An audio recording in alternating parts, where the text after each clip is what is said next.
Bonjour chers amis, c'est Cyril Delisle. La France est-elle partisane d'Israël?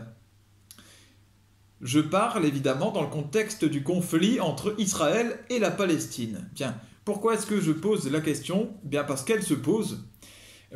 Depuis l'attaque du Hamas contre Israël, qui a occasionné, d'après les derniers chiffres, 1400 morts, eh bien il y a eu dans les médias de nombreux appels pour que chaque personnalité condamne l'attaque du Hamas, donc.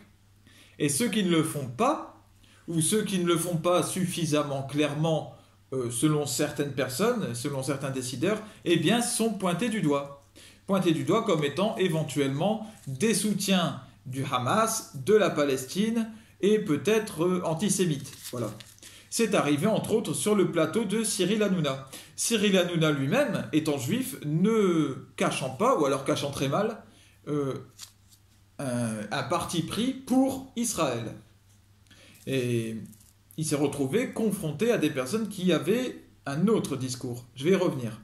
Certaines voix s'élèvent pour contester. Et donc, voilà que je reviens à ce que je disais. Une de ces voix qui s'élèvent, c'est celle de Karim Zeribi. Karim Zeribi, donc, c'est un homme politique français, donc d'origine arabe, ancien député, intervenant dans les émissions de débat. Et entre autres, celle de Cyril Hanouna qui s'appelle Balance ton poste. C'est un habitué. Mais voilà que est survenu ce conflit entre Palestine et Israël. Enfin, survenu. On va dire qu'il y a eu une nouvelle attaque dans ce conflit. Et alors, il y a eu un débat qui est organisé entre lui et un représentant, un défendeur d'Israël qui s'appelle Franck Tapiro. Voilà. Et le message de Karim Zeribi a été de dire oui, cette attaque du Hamas contre Israël est ignoble, c'est terrible, et il y a eu beaucoup de morts, c'est une catastrophe.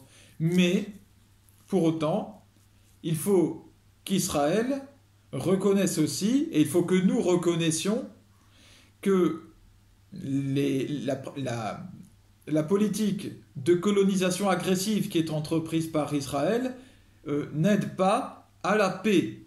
Voilà. Et il ajoute aussi qu'il faut aussi s'émouvoir de tous les morts qui ont été occasionnés par Israël en Palestine, et de ce depuis bien des années. Il a mis en avant le fait que aujourd'hui, suite à l'attaque du Hamas contre Israël, eh bien, il est demandé à beaucoup de personnalités, un petit peu tout le monde, d'être pour Israël et de le dire ouvertement et de condamner l'attaque du Hamas. Mais dans les cas inverses, c'est-à-dire lorsqu'Israël a attaqué la Palestine et a occasionné beaucoup de morts, eh bien, telle situation n'a pas vu le jour. Il n'y a pas de scandale qui s'est créé en France, et il n'y a pas des responsables médiatiques qui ont demandé à différentes personnes d'intervenir, à des responsables, à des personnalités d'intervenir et de dire ouvertement que le comportement d'Israël n'était pas bon. Voilà ce qu'a fait Karim Zeribi. Et ça lui a valu d'être vraiment, en tout cas chez Cyril Hanouna, fortement pointé du doigt, fortement critiqué, et même dans les différents médias dans lesquels il intervient. L'émission aussi de Laurence Ferrari, par exemple.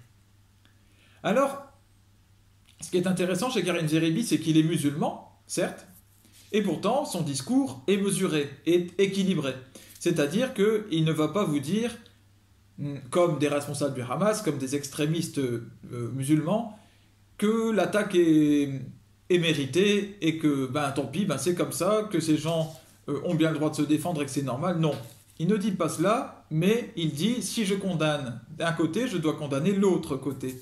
Voilà le discours que je soutiens. Il pointe du doigt le déséquilibre français dans son traitement médiatique entre donc, les attaques israéliennes et les attaques palestiniennes. Il dénonce aussi le fait que lui et d'autres soient poussés à prendre un parti. Voilà. Alors que dans une guerre, s'il y a bien une chose à faire, c'est de ne pas prendre parti. Si ce n'est prendre le parti, le bon parti.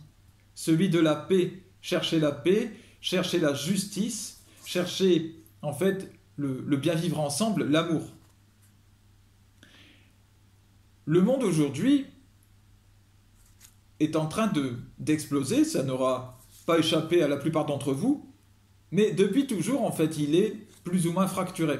C'est juste que la fracture est en train de se manifester, d'apparaître au grand jour. Vous savez, un petit peu comme un séisme qui, en fait, est créé par une faille sismique qui est là depuis des millénaires. Vous voyez, avant même peut-être la naissance de l'homme, il y avait une faille sismique à tel endroit. Imaginons la faille de San Andreas, mais un jour, si elle se met à trembler, eh bien, on va avoir l'impression que, ah ben, à cet endroit-là, il y avait une faille. Ben non, elle est là depuis toujours, mais elle peut se réveiller à un certain moment. Ce qui met en lumière le fait qu'il y avait une faille. Et bien voilà, c'est la même chose. Le monde est polarisé autour de cette guerre Israël-Palestine. En fait, dans le monde entier, vous avez, et souvent de manière inconsciente, des gens qui sont soit d'un côté, soit de l'autre. Mais il y a quand même des personnes équilibrées, bien entendu. Hein. Voilà. Mais de manière générale, le mouvement du monde, eh bien, c'est d'être d'un côté ou de l'autre. Partisan soit d'une cause palestinienne, soit de l'autre, israélienne. La France, elle, eh bien, donc nous, eh bien, elle est du bloc occidental, pro-Israël. Nous ne sommes pas impartiaux. Nous faisons partie d'un bloc partisan et qui, dans ses médias, montre une forme de propagande et montre son partisanisme, si l'on peut dire. D'ailleurs, ça s'est vu lorsqu'elle a défendu l'Ukraine dans la guerre qu'il a opposée à la Russie. L'Ukraine est dans l'esprit, en fait, une représentante du camp d'Israël. Et là encore, la justesse, ce que j'ai essayé de montrer dans mes vidéos à l'époque sur la question, sur la guerre entre la Russie et l'Ukraine, la justesse, eh ben, c'est de prendre de la distance et de regarder le pour et le contre de chaque côté. Mais le bloc occidental ne fait pas cela. Et il faut que nous en ayons conscience, nous Français. Nous ne sommes pas aptes à donner des leçons déjà, parce que nous sommes partisans. Nous manquons d'équilibre. Et il faut avoir cette conscience-là lorsque vous regardez les émissions de télévision et que vous écoutez les uns et les autres faire des analyses ou pousser les gens à réagir. Le souci, c'est que dans les médias, certes, c'est pro-israélien, mais dans le peuple, c'est différent. Et il y a une fracture élite-population qui, là encore, correspond à la fracture Israël-Palestine. L'élite se situant du côté d'Israël et la population, la masse de population se situant du côté de la Palestine. Et donc, en fait, tant que ce conflit-là ne sera pas réglé, eh bien, le monde entier continuera à être embrasé par plein de conflits différents, qui, en fait, viennent tous, les conflits de la même source, qui est donc le conflit Israël-Palestine, vraiment sur la terre israélienne. Tant que cette question-là ne sera pas réglée, il n'y aura pas de solution. Il nous faut avoir, nous, malgré tout, un regard équilibré sur ce conflit, donc j'encourage chacun à prendre ce regard, sinon aucune résolution n'est possible. Que le Seigneur vous bénisse, bénisse tous vos proches, à bientôt.